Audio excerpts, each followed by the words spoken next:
Masalah biasa wae, yang penting soleh, di hati soleh, rezeki yasmina was, wae taluk wae pangeran, rasa sok suci, rasa sok bener dewis biasa wae. Dunia kabeh kersane napa? Pangeran. Ya sudah seperti ini.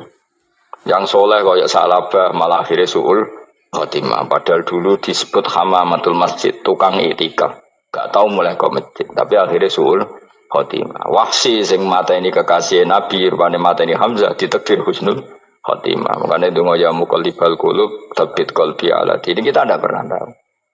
Nah kenapa kalau saya ngaji PD, mereka aku muji pangeran, saya tidak pernah mikir awakku, tak penting awakku, penting muji pangeran. Ngaji itu artinya kan muji pangeran, muji ilmu nih pangeran, ya sudah selesai. Itu anakku itu dongo itu mikir awakmu dewi. Mulane dongo mbek ngaji ku derajate dhuwur ngaji, mergo ngaji muji pangeran, nak dongo mikir awake dewi. Makanya masyhur itu ada dua kelompok di masjid, yang satu diskusi halal haram, yang satu berdoa. Nah, terus Nabi keluar dari rumah berdiri sempat ragu, saya kemana? Terus akhirnya Nabi ngendikan mereka itu berdoa kalau Allah mengabulkan ya disembadani. Tapi mereka belajar halal haram. Itu perintahnya Allah, saya sebagai Nabi. Terus akhirnya Nabi gabung kelompok yang belajar halal haram. Karena belajar halal haram artinya ingin menghidupkan hukumnya Allah Ta'ala. Tapi nak wong dongo kepinginnya iku kabul kajati. Intinya mikir awake dewi. Makanya saya termasuk ulama yang jarang berdoa. Tapi ya berdoa tapi kadang-kadang. Nah, kowe kan gak kontribusi ning agama rapati ya itu dongo. Oh, dasar murahan. Ya tapi piye mulang ya ora payu. Jadi kadang-kadang kula dibantah. Lah jenengan mulangi payu Gus. Lah kula ora payu, donga-donga ngono. Ya tapi aku ngerti pangeran ora bakal nyembadani barno kok Gus. Pangeran ya paling ya sedikit sithik ngono cukup ngono. Kula termasuk orang yang enggak setuju ya kalau orang sholawatan terus berlebihan tapi khidmah ini Nabi kurang. Maksudnya gini loh, sholawatan berlebihan ya. Redaksi sholawat tentang Nabi itu kecil. Bukan sholawat jumlahnya enggak. Redaksi tentang Nabi itu kecil, sementara tentang keinginannya itu saya tidak suka. Saya suka sholawatan itu ya yang nyifati Nabi banyak, kemudian keinginannya kecil. Itu bagus. Kayak Ihya itu, kayak Ihya Abdul Hasan Asadili itu, kalau dongo itu jaluk swidik paling baris paling terakhir. Misalnya gini, nahmaduka ya man huwa la ilaha illa anta arrahmanur rahim, itu langsung in sampai nyifati Allah itu 99. Buar ngono nganti berkuras-kuras. Lagi terakhir mau jaluk dongo sithik. Nah kowe kan enggak muni muji Allah mau basa-basi tok. Alhamdulillah rabbil alamin wassalatu wassalamu ala Muhammadin. Mau nggo syarat tok. Baru ke Allahumma inna nas'aluka nganti telung lari. Telung halaman. Tapi pas muji pangeran alhamdulillah rabbil alamin wassalatu wassalamu ala Muhammadin. Bariku terus dongo njaluk mapan tolak buala. Yo opo wae. Mana jare pangeran? Muji kekasihku suwidik dongane kecangkeman. Lah saya tuh gak suka jenis itu. Harusnya sholawatnya itu yang panjang. Maksudnya nyifati Nabi yang panjang. Baru mintanya sedikit. Itu bagus itu. Dia akhlak. Makanya saya diantara sholawat yang senang itu sholawatnya Habib Ali Al-Habsyi yang arang Simtutur. Itu kalau beliau baca sholawat itu sholatan yattasilu biha ruhul musolli alaihi bih. Bayam basitu fi qalbi sirru nuri ta'alluqi bi wa hubbi wa yuktabu biha bi inayatillahi ta'ala fi hisbi. Jadi dia baca sholawat itu, ya Allah berikan sholawat kepada kekasihmu Muhammad. Dengan sholawat ini rohnya saya, musolli itu rohnya saya yang membaca sholawat bisa sambung dengan rohnya Rasulullah. Dan setelah sambung saya terhitung sebagai orang yang mencintai Rasulullah. Dan saya berharap dari cinta itu saya tertulis sebagai umatnya. Nah, aku kan enggak mau sholawat itu mau saya termasuk orang yang enggak saya loh ya. Tapi ya tetap baik dibanding nganggo primbon ya satu sholawatan ya. Tapi boleh punya etika lah dengan Rasulullah itu. Boleh kalau dongo nyifati Nabi yang banyak ya baru keinginan.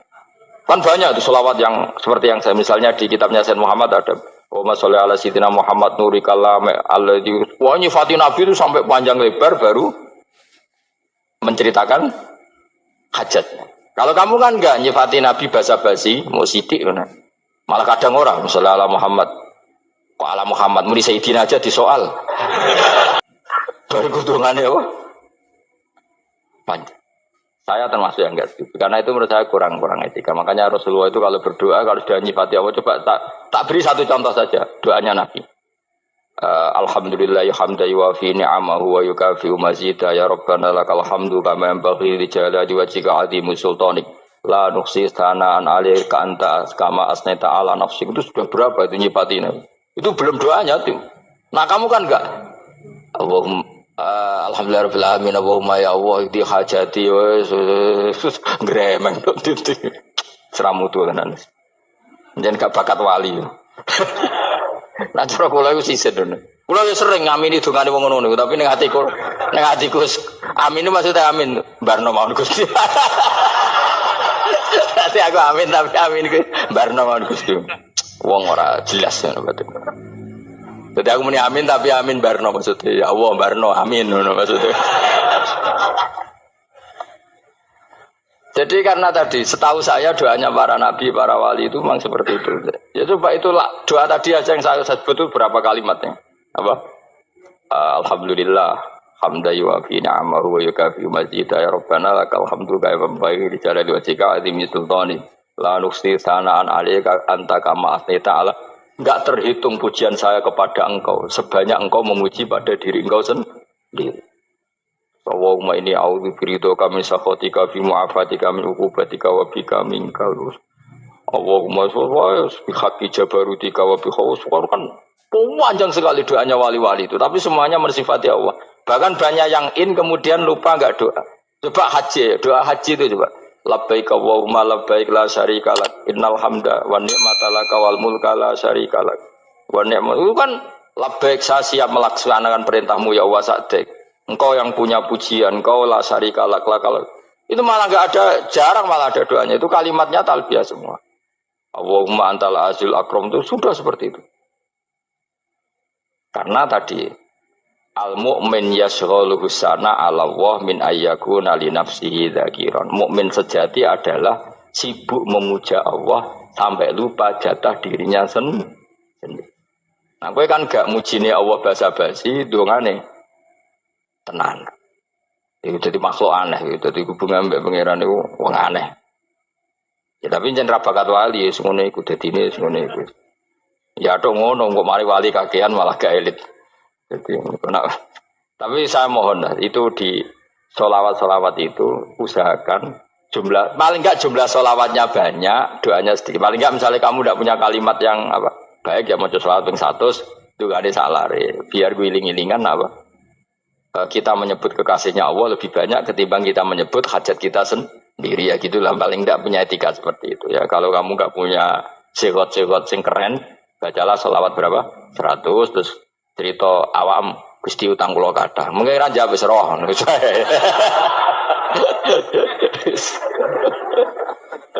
Tapi kan kita menyebut kekasihnya sampai 100, nyebut utang bisa. No cowok nyebut kekasih bisa, nyebut utangnya 100. Berarti yang gue nak ditakoki pangeran, gue nyebut kekasihku biro pisan, nyebut utang 100 dasar rayu utang nomor ya ada. Saya termasuk orang yang nggak setuju tadi. Jadi kalau apa redaksi sholawat cari yang mujinya Nabi lebih apa lebih banyak, karena itu nanti lebih diridhoi Allah Taala. Coba Allah sendiri kalau nyebut nabinya itu hitung saja. Laqad ja'akum rasulun min anfusikum. Jadi rasulun min anfusikum, seorang rasul yang sejenis dengan kamu. Terus azizun, orangnya sangat terhormat. Alaihi ma'anitum, rasul ini siap menanggung apa yang kalian tidak mampu. Kowe ra bakat mlebu swarga baru kaya syafaate Nabi akhir mlebu swarga. Kowe ra kelar korban, Nabi tahu mengorbankan kita semua. Dokha Rasulullah bikabsaini, terus hada an ahli wa hada amman lam yudakhi min mati. Jenis alihima anitum, Nabi menanggung apa yang kalian berat. Azizun, Nabi itu ali, terus harisun alikum, Nabi sangat berkomitmen menyelamatkan kalian. Haris itu keinginan yang berlebihan, itu jenis apa? Haris, kuno namanya ini ngungseng, keinginan yang over. Nabi itu sangat berkeinginan kita ini maslahat. Terus bil mu'minina ra'ufur, Allah yang super saja kalau nyebut nabinya nyifati sebanyak itu. Ada ayat lagi misalnya, Rabbana wab'ats fihim rasulam minhum yatlu alaihim ayatika. Muhammad itu siapa? Seorang rasul yang membacakan ayat-ayat Allah. Wa yu'allimuhum, seorang rasul yang mengajari mereka alkitab wal hikmah. Wa yuzakkihim, seorang rasul yang membersihkan akhlak-akhlak kita. Jadi artinya Allah punya tradisi kalau nyifati rasul itu banyak. Juga nyifati orang-orang sekeliling rasul. Makanya menurut saya mazhab Syiah itu enggak pas.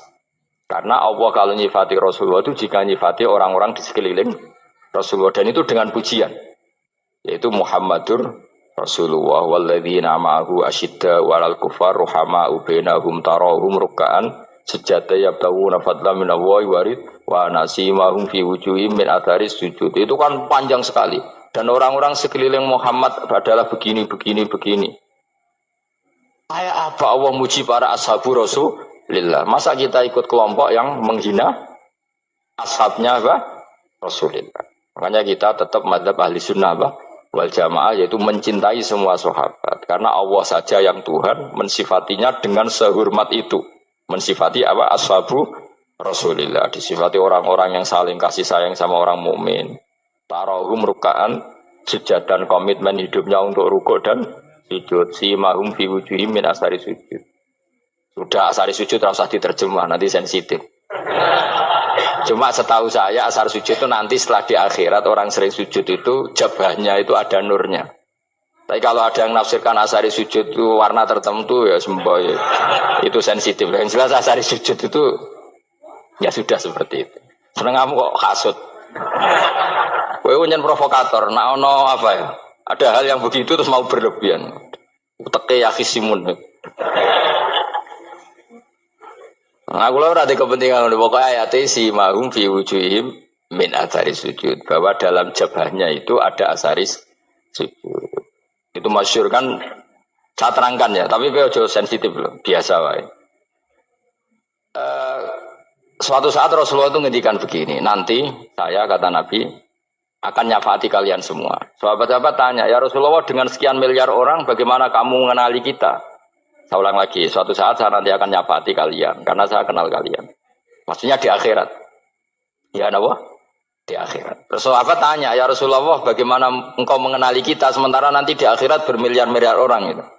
Terus Nabi ngendikan gini, jika kamu punya unta dengan tanda tertentu, saya ulang lagi, jika kamu punya unta punya tanda tertentu, dalam jidatnya ada begini, dalam tangannya ada gini, dalam kakinya ada gini.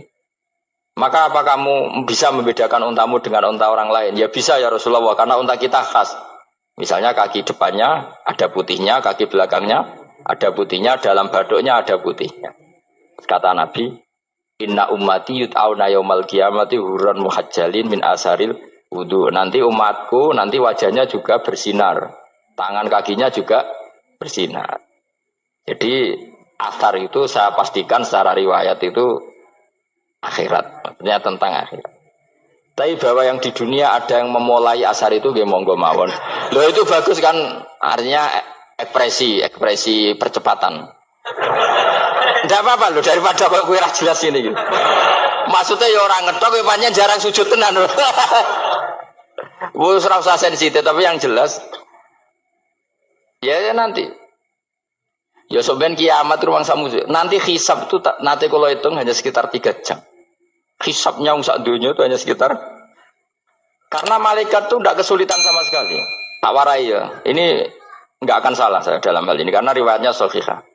Kenapa hisab itu hanya butuh rubu'un nahar, 1/4 dari siang enggak? Anggap saja siang itu 6 jam atau 12 jam itu aja terserah. Kalau 12 paruhnya akan 6 ya. Seperti 1/4-nya berarti 3. Itu gini. Jadi nanti di mahsyar itu kan yauma tabyaddu wujuh wa taswaddu wujuh. Yaudah yang kafir itu kelap, hilang. Wajahnya, tubuhnya semuanya gelap. Yang mukmin itu semuanya terang. Jadi sudah yang tabyaddu wujuh wa taswaddu wujuh otomatis terus nyingkap. Terus pergerakannya itu delala yang tabyaddu wujuh itu ke kanan, yang taswaddu wujuh ke kiri. Maka kamu jangan punya sinar yang kelap-kelip. Nanti kena bego yang karena nggak jelas tadi. Maka kamu harus sinarnya yang sejelas-jelasnya. Hurran muhajjalin min asaril. Bila perlu nur kamu sampai menembus langit saat itu. Makanya ketika orang mukmin sudah nurnya ada di muka, ada di tangan, masih ngendikan Rabbana atmim lana Nurona karena takut masih kena bigo tadi. Karena kalau hanya wudhu tok, sikil tok kan, bayangkan di miliaran orang kan bisa agak kelihatan. Tapi kalau nurnya sampai nembus langit kan, itu siapa kok nurnya sampai, kan malaikat langsung tahu. Wah ini hafal Quran, alim kan insya Allah nurnya itu. Sama zaman itu masih berdoa, Rabbana atmim lana, sempurnakan nur kami.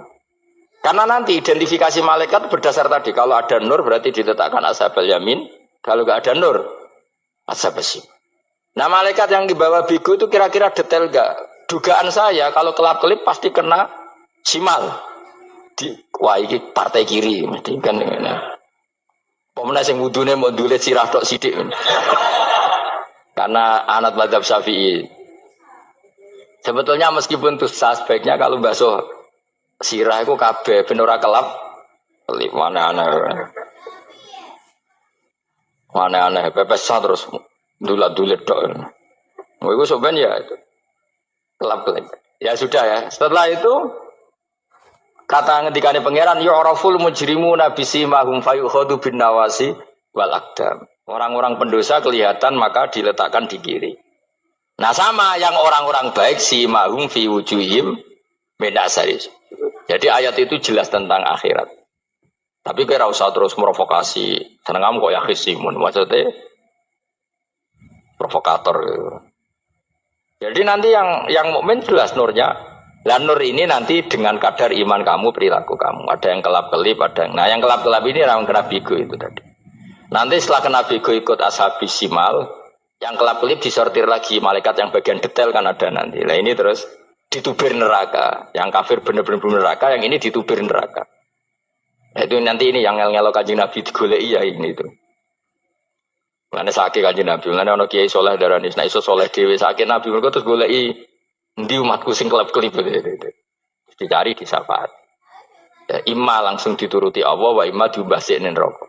Ya terserah rencanamu piye kon aku kowe. Tapi yang jelas apa? Kiamat itu cepat sekali karena tadi ada identifikasi tadi. Makanya hanya cukup 3 jam karena tadi yang jelek kelihatan jelek, yang baik kelihatan baik. Makanya cepat. Ya oraful mujrimuna bisimahum, orang pendosa dikenali lewat alamatnya yaitu taswadu apa? Wujuh. Kalau orang baik dikenali lewat tabyadu wujuh. Nah terus setelah nyingkir, ini ngono tak warai kiamat. Setelah nyingkir itu faduri babenahum bisuril lahu bab. Setelah tersingkir tadi terus lalu ada pintu penghalang, pintu pemisah. Nah pintu pemisah tadi yang sisi kanan langsung jadi surga, yang sisi kiri jadi neraka. Itu disebut faduri babenahum bisuril lahu bab batinu fi rahmatu wa dhahiruhu min qibalihil adzab. Yang pintu arah kanan otomatis wilayah surga, yang pintu kiri otomatis wilayah neraka. Nah problemnya ketika penutupan pintu itu dah yang kelap-kelip itu katut kemana ini yang makanya kamu jangan malok partai yang apa kelap-kelip yang nggak jelas itu koalisi kemana ya. Kalau partai besar kan iso nyalon presiden, partai kecil ini kan ikut mana ini kan sing sak ngisore 1%, 2% ini kan repot. Loh, coba misalnya nur kamu 2%, berarti gelap kamu kan 98%. Kira-kira malaikat mengkategorikan kemana coba? Ayo jawab. Gelap. Loh, kode semangat. Padahal itu bagian dari kamu. Kalau satu tubuh itu sinarnya hanya 2%. Kira-kira kategorinya itu partai gelap, partai terang. Kode semangat kok ya dulu. Berarti kegaruk kemana? Kiri. Tapi bisa saja malaikat cara berpikir gini. Tapi kok ada cahayanya ya? Padahal kata Allah, yang bercahaya ashabul yamin. Kan nggak ada bilang cahaya terang. Bisa saja malaikat, alhamdulillah berpikir begitu. Ya nanti kita rayu saja supaya berpikir ini kan, yang penting ada cahaya. Kan Allah tidak bilang terang apa kelap-kelip. Ya mungkin saja asal ada cahaya, dikategorikan lahu nur, punya apa? Nur. Tapi yang jelas saat itu pun yang sudah punya cahaya masih berdoa Rabbana atsmim lana nurona. Ya Allah saya mohon sekali nur-nur kami sempurna. Jadi ini saya bantu teman-teman yang hafid-hafid supaya tahu maknanya ya. Dan yang nggak hafid ya dengar ya. Kalau nur itu penting. Makanya Nabi itu kayak apa? Nabi itu orang super. Itu kalau ngendikan qawamat al min fauqi nuran wa min tahti nuran wa an yamini nuran wa an simali nuran, sampai terakhir Nabi masih mendoa untuk dirinya waj'al li nuran, dan semua tubuh saya jadi nur. Jadi Nabi sudah gitu. Ya Allah, jadikan sisi depanku nur, belakang kami nur, kanan nur, kiri nur. Terakhir itu apa? Waj'alni nuran, dan doa semoga semua tubuh saya jadi nur. Itu termasuk doa yang sering saya baca. Karena saya takut kelap-kelip tadi, ini bahaya ini kalau malaikat. Saya tidak tahu cara berpikir malaikat tadi. Apa ngitung 98% maka dikategorikan apa? Gelap. Apa dihitung nurnya saja? Wong instruksinya Allah kan yang ada nur ashabul yamin. Meskipun kelap-kelip kan punya nur. Saya tidak tahu nanti ikut 2% ikut mana kalau di partai koalisi itu. Ikut yang menang biasanya, ikut yang apa? Ya paham ya, makanya saya mohon. Kalau wudhu itu usahakan sempurna, terutama wudhu sholat.